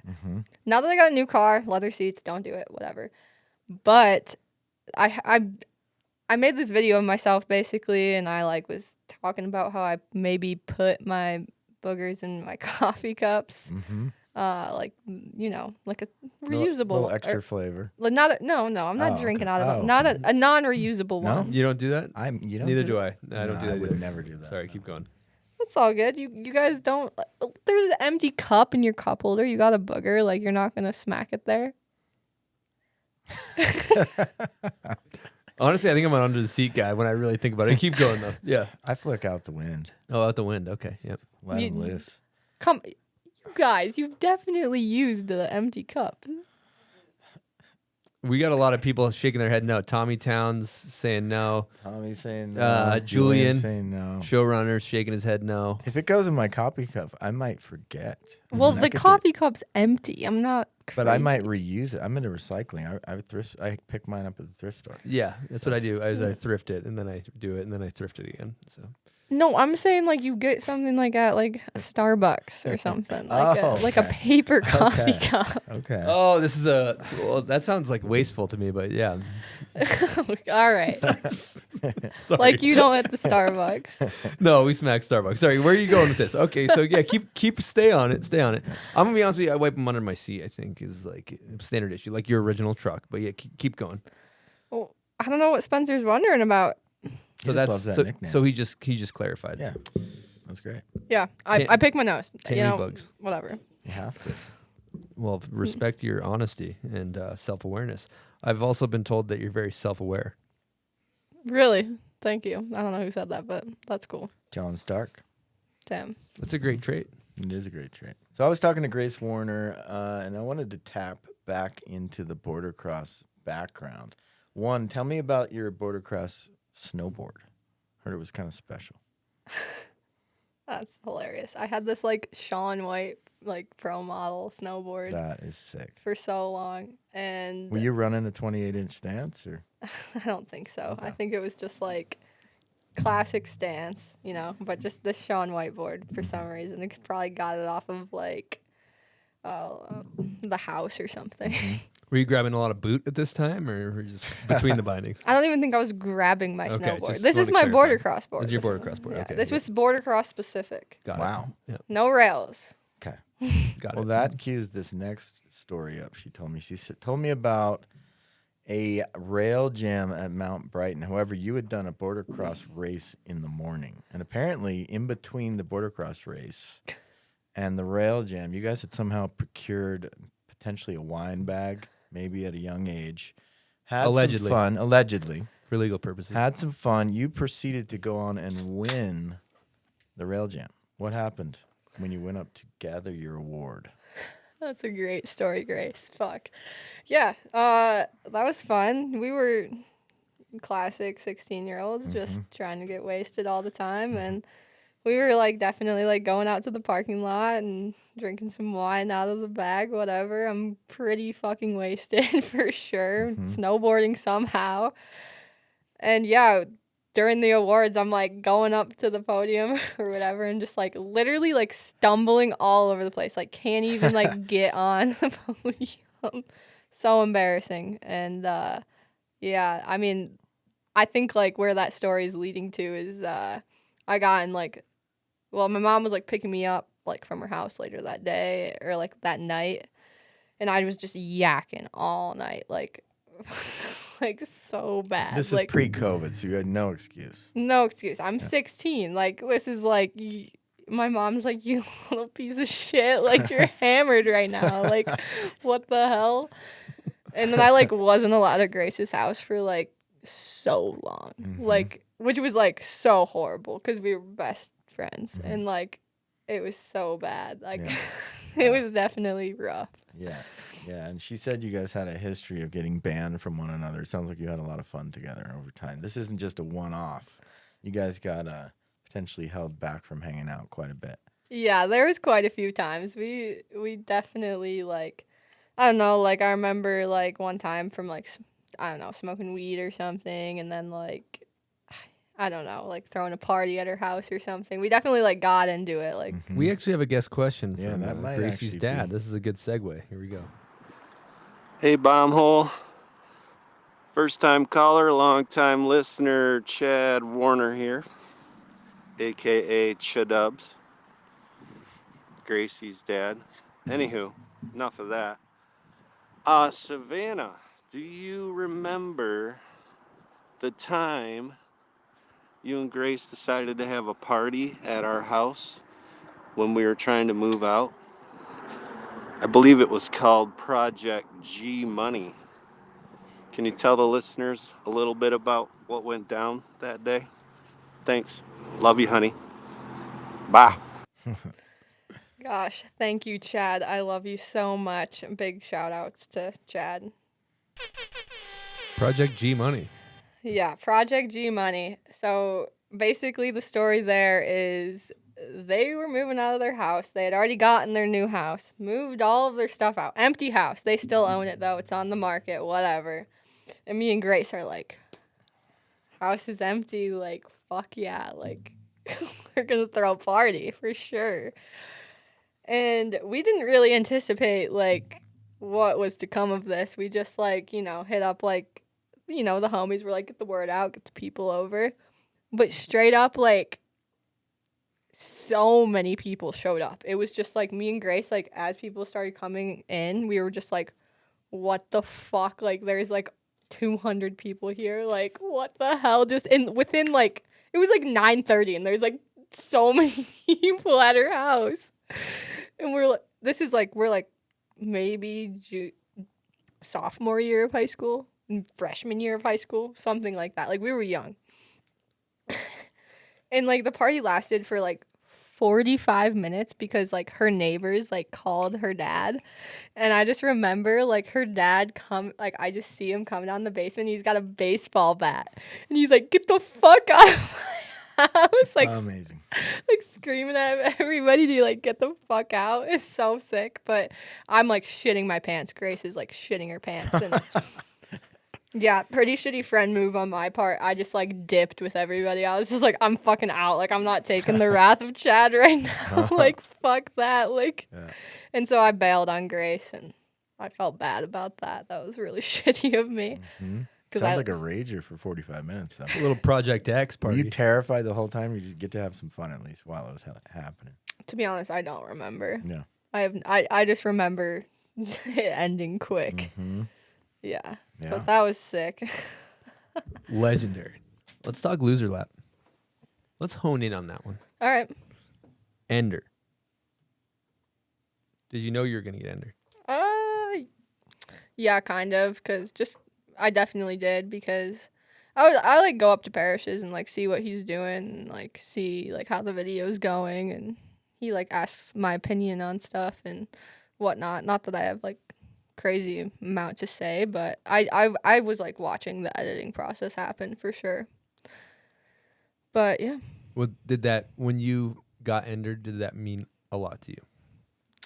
I would say yeah, like, I was definitely hyped, but also for me, like, I think I have a different relationship with that than a lot of people do, because, like, I like watching the whole video. There's no, like, if it's a good video, there's no, like, beginning, middle, end. It's just, like, this is all, like, good. Like, and I think the feeling, like, stayed the same throughout the video. Or, like, not stayed the same, but, like, there was no, like, oh, the middle is, like, not so good. Or, like, whatever. Like, I don't know if that's what people think. But, like, yeah, it was cool. But, like, it's just a place in a video to me. Like, a video should be cohesive, and it's all about the thing as a whole. Mm-hmm. That's cool. Great take. Mm-hmm. I've never heard that. Well, it's just it's generational, I think, because if you think about how we grew up, us fucking dinosaurs over here, it was like individual parts, right? Where it's like, you film your 2 minute and 30 on average segment, and they place your segment in the video. That's just how videos were made. But if you came in the game in landline, it pretty much switched to montage based for the most part from landline on. Sometimes not even names being called out. Yeah. Which is really mind blowing for me, because that's not how it used to be done. For sure. Yeah, but you guys are still a trick based movie technically, though. You're still part based. I mean, it's still part based. Yeah, kind of. It's like a montagey part thing. It's like the people who had enough footage to like have a part like kind of had like their footage in one place, but like still kind of montagey-ish. So speaking with Paris, she was telling me that maybe that your 2 bangers for loser lap, you had set up some spots and you weren't able to even hit them, and maybe like didn't get those enders. Like, how did that feel? Was it, do you feel like that affected you anyway, or is just kind of what's your perspective on not getting a spot that you set up that you might have like built up as being maybe your ender? Yeah, I mean, it's definitely like disappointing, like when you want something really bad and whatever, but I think he was more bummed than I was. Yeah, you made it sound like a big deal. Yeah, it was a big deal. I mean, it was a big deal. There was a couple spots that we like got kicked out of that like would have been like pretty like sick clips, but I don't know. I've talked about it before. Like, I'm really timid, scared snowboarder, so like I don't know, a lot of times I'm just like got away clean. I know. We used to joke that sometimes at a spot you could call the cops on yourself. Yeah. I think people have done that actually in the past. So that's one to keep in your back pocket. Yeah, for sure. But that being said, those spots were cool and I was bummed. But Are you a person, as I think about, everybody's got different perspectives. I am not like kind of a non-confrontational snowboarder. Like, there's spots where I'm like, that's like downtown. Like, you got to shovel all this snow. Like, you're probably going to get kicked out. It's just like kind of a high kick out probability. I'm more like give me a spot that's like tucked around behind the building where I'm kind of chilling and nobody's going to see me. Are you a person that doesn't give a shit about the location and the kick out factor? Or are you just like, yeah, if the spot's cool, I don't care what it takes? it's definitely circumstantial. I mean, obviously I'd prefer something I feel like I'm not going to get kicked out of, but also you get kicked out of those spots too. So like, I don't know, if the spot's cool enough, yeah, risk it, fuck it, put the effort in. But I think it's also like a calculated like thing, because it's like you don't want to put all this effort into something if it's like straight up dumb, like you're clearly going to get kicked out. Like, I'm not trying to like waste my time doing that, but you know, some people do that and then get away with it. So if it's like really actually worth it, then yeah. But like, I try to be like calculated with like my energy and time, I guess. Yeah, smart. Let's talk street snowboarding and driving around in the rig. Let's talk book club crew. Let's just say that, for example. You know, so much of it's probably like 5% snowboarding, 80% driving around scoping. I want to talk about the driving around scoping scene. So who's driving? Who's finding spots? What's the vibe when you guys are driving around? What are you looking for? Yeah, that's a good question. I would say it's varied over the years, like in terms of like Parrish just recently got his license, and like who had like a shitty car and who had a drivable car, or like whatever. Like, it's just kind of like these roles have like flip-flopped a lot, and I would say like I've steadily been the driver, but like also Jake drives a bunch. Sometimes we have two cars, but basically in terms of like looking for spots and whatever, like Parrish is super nice on Google Earth, and like he definitely like drives the ship in that sense. It's like, oh, like I have this pin, it might be shitty, but like at least that's like a point that we can like drive to and like probably find spots on the way. It's not like, oh, I promise you this spot's good. It's like, let's go just drive here and maybe something on the way we'll find or whatever. And up until this year, I was like so shitty at Google Earth, and I still am, but like I try like now, because it's like you have to like stay afloat. Like, example, like the vibe is so much different. I can't just drive around for 10 hours. Like, I'm with like 5 other people who have been doing this for forever. So it's like, I gotta like pull my weight. Or not that I wasn't pulling my weight before, but I could have a slower process. Whereas it's just like, okay, like somebody got a clip. Now, if you want to ride, you have to be like, I want to go to this and we're going to do this. It's not like, okay, let's drive around for a few hours and find something you're hyped on. So that was a huge difference. But in terms of like book club, it's like, yeah, like Parrish like definitely like would have like, it would depend on where we were. Like if we're in Vermont, like, you know, I don't know, because like we've progressed slowly from like, okay, we have this like 1 to 2 hour like radius of where we'll go, and then it's like, okay, we have like a little bit of budget, so we can go to like somewhere a little further and get an Airbnb for 4 days. And that's when it's just like, okay, like none of us have been here, like let's all like figure this place out on our own, or like, so it's just kind of just dependent on like where we're at and what we're doing. I love that. I mean, Parrish brought up there was no, the first videos, there was no budget, no rental cars, no flying, really no money. It's inspiring. You guys did a lot with nothing. What would you say to someone who's, is living in the middle of wherever they're living that has no money? Yeah, I mean, no matter what, it's expensive because you have to pay for gas and whatever. But like, I don't know, everybody in the book club except me, like, isn't sponsored, has no support at all, like, aside from, like, Ride hooking them up with gear. And, like, basically, like, they're all just, like, working really hard to, like, make it happen. And, like, if it's something you want, you're going to work for it. You work 50 hours a week in the summer. I don't know. Like, I'm glad and thankful that I don't have to do that anymore. And, like, but I think the fact that I did, like, was amazing. Like, I wouldn't trade it for anything. Like, it made me like appreciate like and know the value of money. And you just have to work really hard. And yeah, you're not being as like lavish or whatever. You're getting the shitty Airbnb or eating shit at home, not going out to eat for every meal, but like it's no big deal. Like, it worked. And it was never like, when it was like, now that I've like had it like a little nicer, like I'm like, damn, how did I get by? But like, it was chill in the moment. Like, you don't know any better. Like, you're just doing it to have fun and, like, whatever. Yeah, I love that. Legendary. Make it happen. Work for it.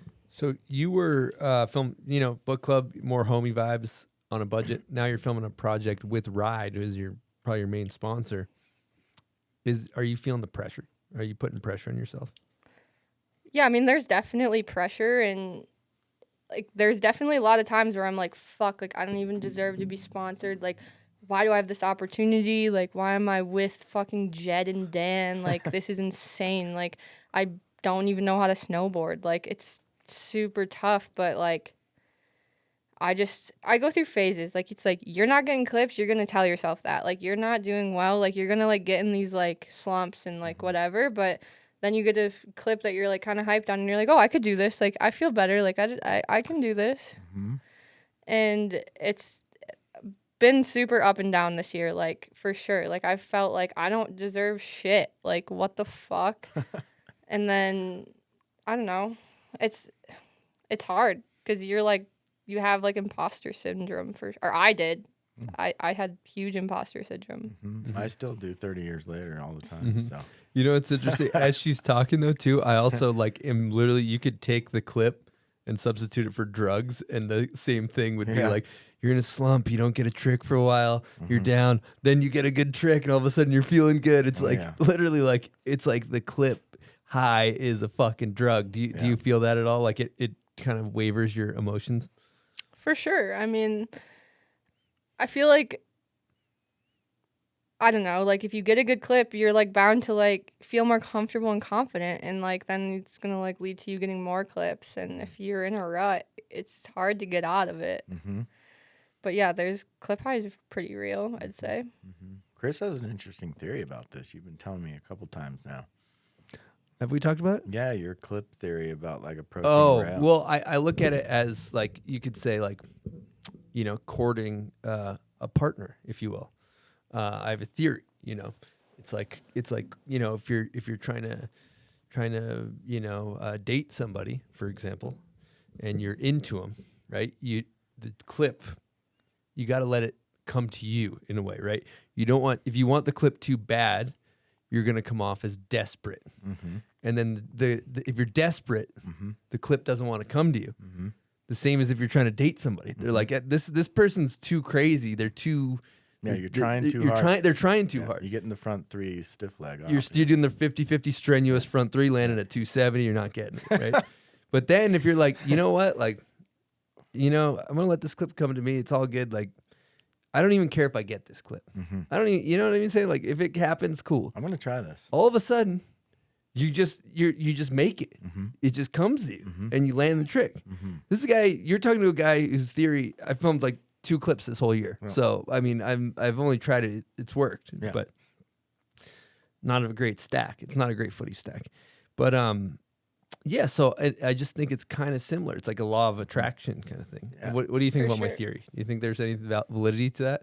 For sure. I'm glad you brought this up because this is like something so real. Like, I think that theory is like on point. Like, me and Parrish talk about this all the time. It's like, I wake up every day, and some people are like, whoa, you have a bad mindset. You need to manifest getting clips. And it's like, I'm chilling. Like, obviously I want to get clips, but like, you're not going to get clips if you're stressed about getting clips. You got to go into the day like, we might do nothing. And I think I learned that. Like, this year has been really hard for me because, I shouldn't say it was hard for me, but like in the past, filming with book club, like, no one's expecting shit from me. Mm-hmm. I'm doing this It's for all me. you, yeah. And we're doing this for fun. There's no budget, and like a little bit of help as years like progressed, like from Ride, which we're super grateful for, but it still wasn't like this crazy amount of pressure. And yeah, like, you can just be like, and that's how you get clips, is from not caring. Or that sounds crazy, but like, if you're stressed about getting clips, the likelihood of you getting good clips is gonna be lower, because you're just like, you gotta jump on everything or whatever. Like, Yeah. It's like if you're desperate and you're single, same thing. Yeah, I gotta I gotta date somebody. I gotta date somebody. They're like, you're not gonna date anybody. Yeah. yeah, Same thing. it's the same exact shit for sure. I agree. And yeah, I don't know. I felt it was hard this winter because it's like, yeah, there's this pressure. Like, okay, this is like a big opportunity. I'm filming for the Ride video. Like, obviously I want to like do my best. And I do think that like I didn't film my best footage this year because I was putting all this pressure on myself. But towards the end, I started to like learn how to like navigate that. But when you have all this pressure on yourself, you're like shooting yourself in the foot. Yeah. Yeah. So Yeah, I love that. Yeah, and like maintaining that confidence is, I mean, to be a great snowboarder, you have to be a confident snowboarder. And when you get in a rut and you strike out on a couple spots and you don't get what you came there to get, that can rock confidence. And it's just, you know, and I just feel like zooming out on a bigger scale, like sometimes snowboarders I've seen are in the pocket. They're just in it. And it's like catching a wave. And then there's sometimes when you're not. And that's just the life of a person snowboarding for a living. I really like the idea of not forcing it. You brought it up earlier about on a rail, not forcing a trick. Craig Kelly in the powder world had that same thing where he was just, you know, the ball rolling downhill, like when the trick is right, when the turn's right. It's the same thing. She's the ball of the streets. She's the Craig What Kelly is of what streets. does the kink rail want? Yeah. Tell me what the kink rail wants. Craig Kelly of streets. Same approach. So yeah, that's who you are. that's insane. We are crazy. You didn't know that? You guys are insane. We're fucking nuts. This is fun, like snowboard philosophy happening here. Stoic snowboard philosophy. It's really fun. I want to stay on this snowboard philosophy stuff because this is fun stuff to talk about. It's interesting thinking about, you know, all the years of filming and all that stuff. And, you know, there's such a cliche saying, and it's so fucking corny, and you hear it all the time.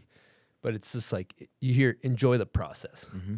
And like what I hear when you're talking is you're like, wake up, you know, whatever happens, happens. Like, I'm good with whatever. That's kind of like, you're kind of in the enjoying the process. Like, I'm just here, I'm enjoying the process. But then there's the getting too tied to the result. Like, I'm not getting the result I want. And then that takes you out of enjoying the process. And so we've all been on the trips with those people that are, you know, they're so tied to the result that there's no enjoying of the process. And it's like just point A to B and that's it. Yeah. There's no middle to the whole world. They don't almost see what's happening between. Betwixt, if you will. Betwixt.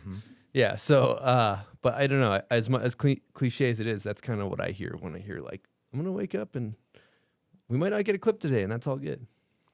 Yeah, I totally agree with that, and I think that going off of what you were saying earlier, it's just like between it like being like an art and a sport or like whatever, it's like, yeah, like you're gonna notice when you watch a video, it's like it's portrayed through that, and like that makes it's like, okay, the people that feel like it's a sport are probably gonna be those type of people that are like stressed the fuck out 24/7. Like it becomes an art form when you're just enjoying the process, and it's way more than just the snowboarding. Because to me, snowboarding it's just a medium to like, I don't know, express myself, but also just like have connections with people and like enjoy life. Like it's not all about the snowboarding at all. Like I'd say it's not about the snowboarding. Yeah. She's fucking wise, Mike. Amazing. I love it. You're a wise sensei. Thank you. Seriously. You're like that. I'm 35 years old. I think I just barely started having a similar philosophy to that. Yeah, I made a comeback last year, and that was the first year I think I had friends and fun, and it was a lot of fun, but last year is the first year at 49 years old that I really enjoyed the shoveling and the laughing and the eating and the bullshit and sleeping next to a homie in a bed, like all that funny shit that happens on trips. Like, that's the stuff. Yeah, for sure. I mean, it's so important. I mean, I've spent my fair share of being stressed out, especially this year of all years, the most. Like, just like tripping about not getting clips. But like, and I think that's like, I've really came to that realization like towards the end of it, just being like, what is the point? Like, try your hardest, but like, fucking give yourself a break. Like, it's all gonna be good. Like, we're having fun. You have this insane opportunity to just like snowboard with your homies. Like, take advantage of that. Damn, that's so good. I just want to rewind and highlight that because you said basically it's a medium for self-expression and a way to build meaningful relationships with the homies and stuff. It's like, whew, just like let that's it. That's it. Yeah. That's it. It is. Enjoy life. God damn, that's wise. Yeah. Wow. Okay. Any other stoic stuff before I got another topic we can get into? I think we're good. Let's move on. Let's talk about food. Yeah. Yeah, I heard some stuff about food too. What do you want to know? Well, I heard that through a couple people that at every restaurant, this is almost verbatim, she is unhappy with the food. Dude, they're tripping. They're tripping. I'm happy with food all the time. Okay. And I'm getting put into this box, and I'd like to say it. I'd like to clear my name now. I like food, and I'm also working on it. I ate eggs the other day, which I was vibed out by eggs. I'm bettering myself and not being picky. Yeah, I'm a picky eater, but who isn't? I don't know. I'm not. It's just about anything. I can find something anywhere. Yeah. I mean, but That's not about me. It's about this is a conversation about yourself. So let's stay on the fact that you are allegedly a picky eater. What one said? Who said that? Everybody? I mean, yeah. Well, Stark really called you out on that big time. I have nothing to say. Okay. I'm not that picky. So, well, let me ask: do you eat meat? No. Okay. What's your favorite restaurant? There's this place in Vermont called Moonwink, and it's like a Burmese spot, and it's pretty fire. But like, this is what I'm saying. They're tripping. Like, I like a lot of food. Like, it's chill. Okay. She likes a lot of food. Okay. I'm not sure I'm sold on that, Yeah. but It's a little bit defensive on yeah, a this. little defensive. Picking up a little Yeah, I'm defense. not sure the self-awareness is through the roof. No, on that. maybe this is We the need to crack in revisit the that. wall. Yeah, that's a. This is the crack in the Yeah, wall. it seems like there's a little bit of some work to Little do in that tension there. department. Yeah, might want to look into that maybe with a therapist. And Sounds like you have almost an Asian food preference, like Burmese. We're hearing about banh mi sandwiches.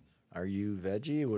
What's your style? Yeah, I don't eat meat or like I said, I ate eggs for the first time in forever. But I'm basically vegan, but I eat cheese. But other than that, Yeah, cheese is hard to give up. it's so hard. It's so good. Mm-hmm. Late So night good. snack. Put it on breakfast. Kind of goes everywhere. Yeah, it does. For sure. all right, we're gonna get into a guest question from your boy. Howdy, Savannah. It's your pal, John.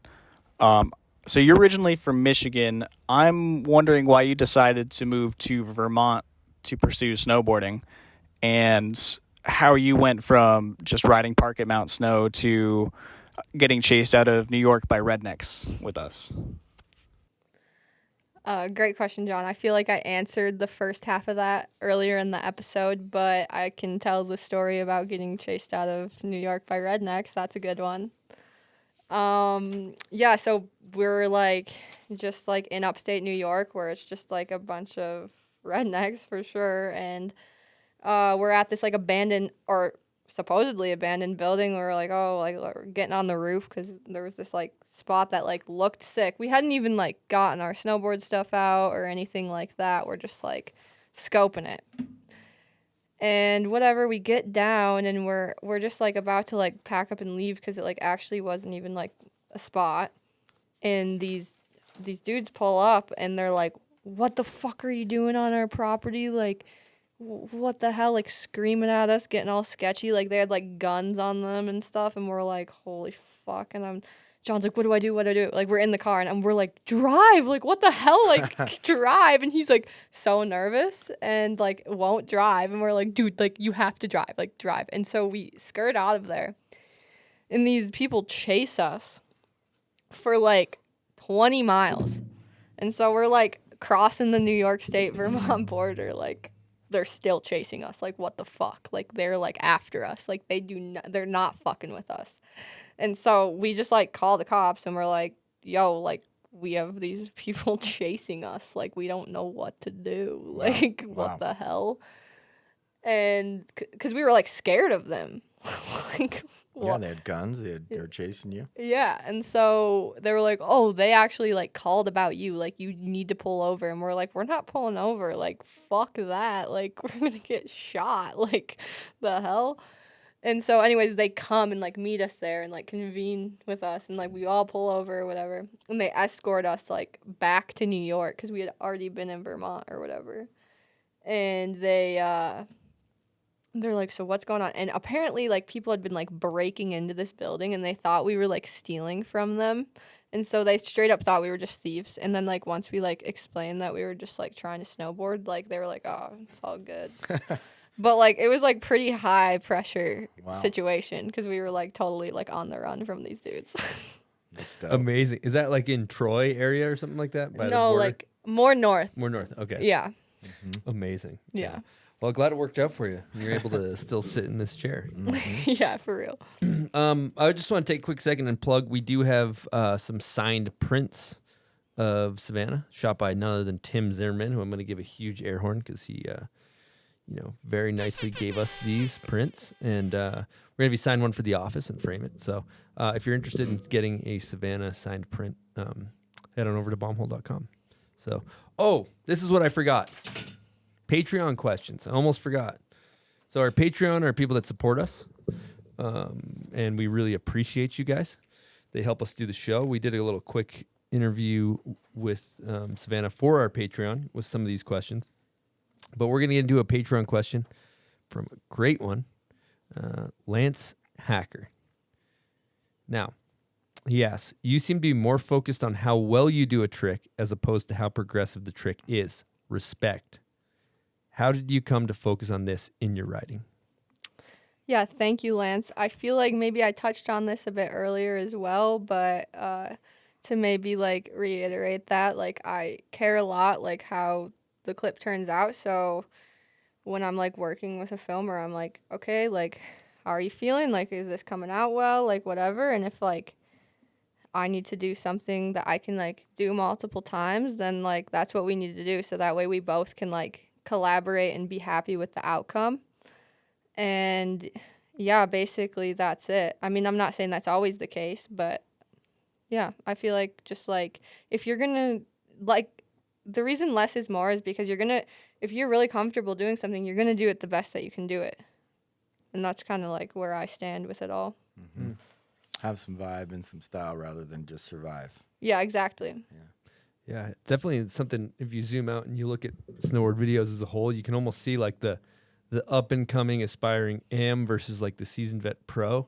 Oftentimes the difference might not be like the trick, but it's like how refined the trick is. Like somebody that's newer filming will come off just a hair early and fall off on the outside, and they're like, it's good enough.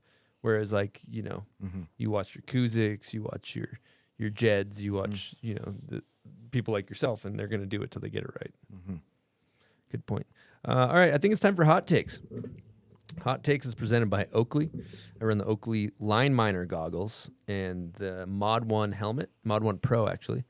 New to the helmet game. They support the show. So you guys should support Oakley, and they make kick-ass stuff. They make kick-ass sunglasses, too. All right. First things first, we like to ask is to you, how it pertains to you. All these questions are to you. It's not like debating fact or fiction. It's just like, who's this person to you? The GOAT, the greatest of all time, or MJ, if you will, both male and female, of snowboarding. Okay, yeah. I would say, pertaining to me, the GOAT is Jake Kuzik for sure. And then for female, be Jess Kimura. Jess is the shit and does so much for the women's snowboard community, and like her career itself is so impressive, and she's just the best. Solid answers. Okay, would you consider snowboarding art or a sport? An art, for sure. Who's the most underrated? Jake Goddett. Props. Steel or powder? I think that's pretty obvious. Powder for sure. Right? Yeah, for sure. What is it? Steel. Respect. Just because I've never ridden powder, but that's sick. You're like 1 out of like 30 for steel, so I just got to slap some respect on that. Best style ever. Fuck, there's so many, but probably Kennedy. Oh.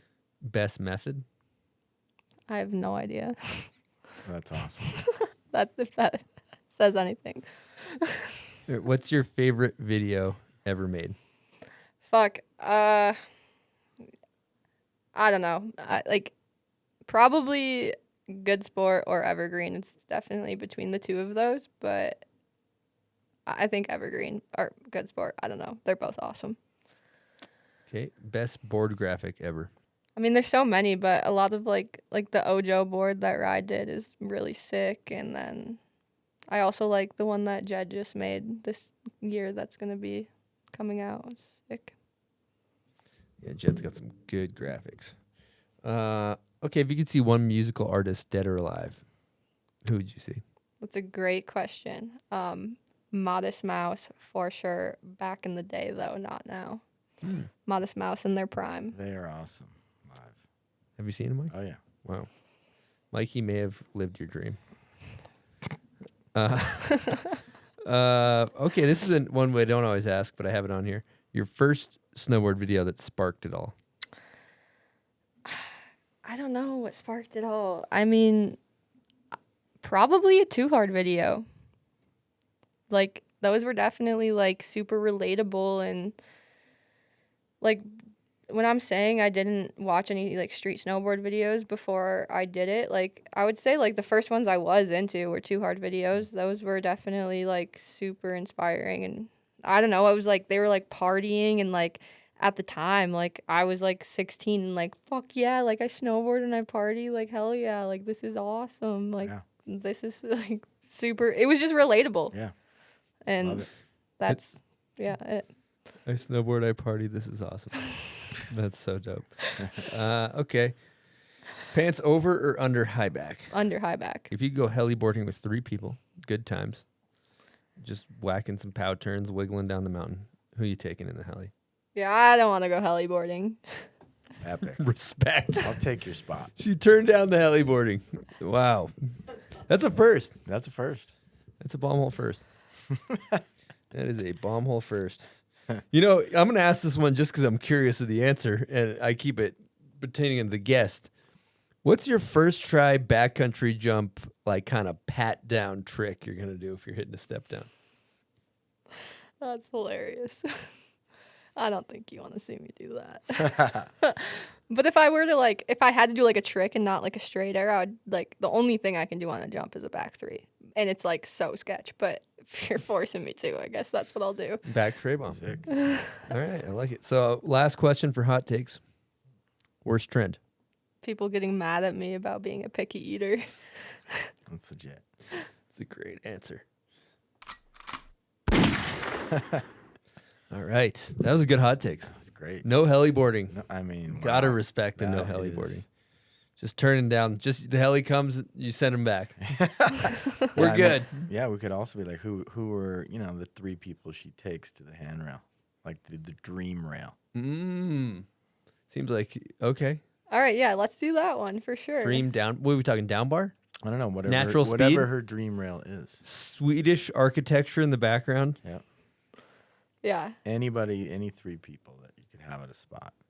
It's like a Euro down bar too, where it's like got some weird shit on the rungs. No kick out. No Definite kick out. cover.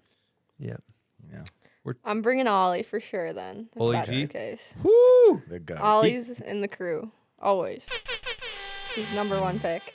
Damn, that's a good first pick. Props. That's a very. I love him. Yeah, he's the goat.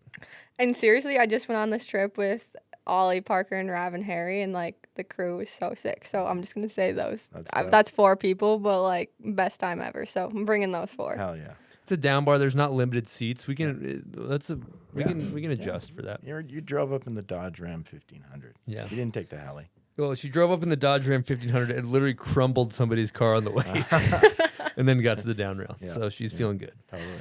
All right, we're gonna take a quick break and talk to you guys about pub beer for the pub beer crapshoot. Now, Mike, I got a question. Let's just say it's a Friday night. You're thinking about throwing them back a couple cold ones. What are you gonna choose? I'm gonna look for that white and black can pub beer. Goes down smooth and cold. I'm just curious. Do you know if they have a motto or anything like a mantra? I'm not sure. Yeah, I've been told. I usually just drink a few too many and I forget. Well, it's actually cheap, fun beer. Oh, wow. Yeah, because it's cheap and it's fun and it's beer. Delicious. And they support the show. So if you're thinking about annihilating about 60 beers and blacking out responsibly, I should say, for legal purposes, choose pub beer every time. Here we go.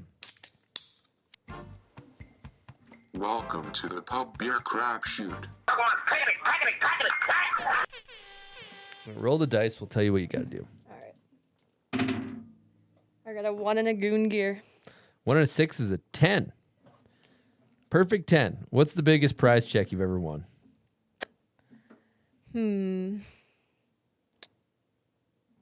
Not that much. Maybe like $2,500, which was like pretty recently at this like rail jam at Corinthia. That's bread. Yeah. I would take that all day. Yeah. Sorry, I shouldn't have said not that much. Well, I mean, so yeah, she's in relative. Some people come on the show and they win like $100,000 in contests. Yeah, for sure, All for relative. sure. That's what I mean. But I don't really compete that much, so. I know by the time this comes out, you'll already have gone. But Jess Camara's got her event coming up, uninvited invitational. How are we feeling for that? Feeling good. I'm excited. Not really going into it with like a contest mindset, just going to like hang with the homies and be sick to make some money. But like, I'm kind of looking at it as just like a fun time to ride at Boreal, which is like so sick that Jess is facilitating this for everybody because mucho respect. Big time. And she got some nice prize money up in case people win. It's going to be women getting paid at a level, which is really nice. For sure. Yeah. Yep. Bombhole sponsoring Best Crash too. $500. So you could. Yeah, I could. You could win that. Yeah. Potentially. We got a nice trophy. All right. Next, we got to get into your setup. What are you running? What's your board? Yeah, right now I'm riding the Zero. It's right here behind me. The Ride Zero, 147. And then I have like the C6 bindings, which is chill. It's like a nice, like, semi-soft board. I also ride the bench warmer a lot too, but fluctuate between the two. But they're good for just like cruising and jibbing. You set your board up. You detune your edges. Or you do anything special? Yeah, I detune my edges, which is like actually crazy. I've had someone do it for me my whole, like, I'll just be like, oh, I can't do this. Can you do this for me? But this passport that I set up, I did it myself, and I actually laced it. It's unlocking a whole new chapter of my life. Do you go full round on the whole edge, or are you just doing tip of tail? No, the whole thing. Wow. Okay. Yeah. Hitting jumps like that, too. Well, I barely hit jumps. Yeah. But, yeah. Yeah. Round doggers. Yeah. Well, let's run up all the sponsors. What are we talking here? Let's plug the sponsors. Yeah, let's plug the sponsors. So, big shout out to Ride. As I've said before, they're the best. Thank you so much. And then Vans, also, thank you so much. You guys are the best.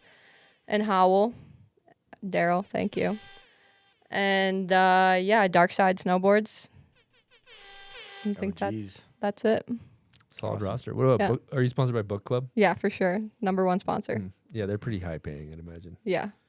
Big contract. Yeah. Good stuff. Multi-year. Multi-year. All right. Well, I feel like we've done the damn thing. What's next? What's next for Savannah Shinske? What is next? That's a great question. Probably just chilling and filming some more, and I don't know, keep doing what I'm doing, I guess. Beautiful. Yeah. We love it. Keep going. And Yeah. you're gonna take me thrifting. Yeah. Oh yeah. Taking you thrifting for We're sure gonna next make a week. video next week. So Yeah. look for that on our channel. Again, we got a signed Tim Zimmerman photo available at bombhole.com. All right, and one of the last things we got to ask you is, do you have any thank yous? Yeah, I have some thank yous. First off, I'd like to thank the Warner family for everything they've done for me. Huge shout out. And also the Skutak family. Those 2 families, seriously, like, wouldn't be here without them. They housed me, fed me, taught me so much. And I've thanked Parrish enough, but thank you again, Parrish. Jake Gaudette, John Garut, my grandmas, my mom and my dad, my sister London, John and Ian at Torment. And again, thank you, Ride, Vans, and Howell for all the support. Appreciate it a lot. And then, also Dark Side. And then last 2 are Cole Navin and Jess Kimura, because they both have given me a lot of opportunities. So thank you guys. Appreciate it. I want to take this time to say thank you to you for coming on our show. Thank you for having me. Thank you to Tommy Towns and Julian and Mike. Thank you guys. Thank you all. Thank you to our Patreon members that support the show, our sponsors, all of our listeners. And then, if you like this podcast, whatever platform you're listening to on Spotify, Apple Podcasts, YouTube, just hit the subscribe so you don't miss any episodes. And with that being said, we really appreciate you guys. And I think that's pretty much it. From the bomb hole, over and out.